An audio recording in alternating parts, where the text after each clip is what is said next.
बलांगीर जिला खपराखोल थाना पड़ियाबाहाल पंचायत सानउडेन ग्रामर 8 परिवार दादन जाइथवा श्रमिक मृत्यु मुहरु निजको बंचाई बहु दुख दुर्दशार शिकार होई निज गाँ को फेरी। श्रमिक माने खपराखोल थाना अंतर्गत खपराखोल ग्रामर जने दादन दलाल माध्यम बाहर राज्य तमिलनाडु कानूर अंचल को दादन खटिबा को जाइथिले।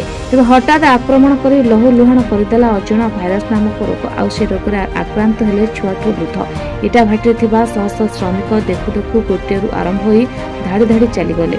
4टी श्रमिक जीवन चली जाइछि। से दृश्य देखि आखपाखे थिबा आ श्रमिक माने धैर्य होई भांगी पड़ले। छोट छोट शिशु रोगर शिकार हेबार लागिले। तेबे इटाभाटी साइचेमर मालिक श्रीधर नायडू को ए विषय जनइबारु इटाभाटीर मालिक सीधा सीधा मना करी तुम सरकार को कह बोली मना कर देथिला। समस्त दादन श्रमिक एकजुट होई बहु काकुति मिनती होई दुख जणाइला पर भी केही कर्णपात करनथिले। पर दादन सरदार सह जोगाजोग हेबा परे व्यवस्था करुछ कही मोबाइल स्विच ऑफ करी भूली गले निज कर्तव्य एवं मनीष पड़िया।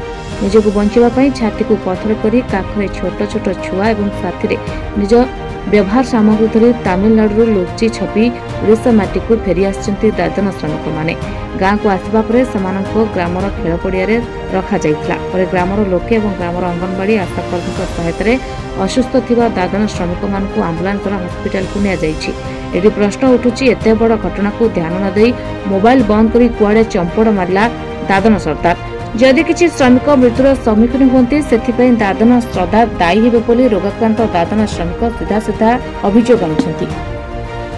पटनागढ़ जगन्नाथ धर्मଙ୍କ रिपोर्ट रिपोर्टर्स टुडे।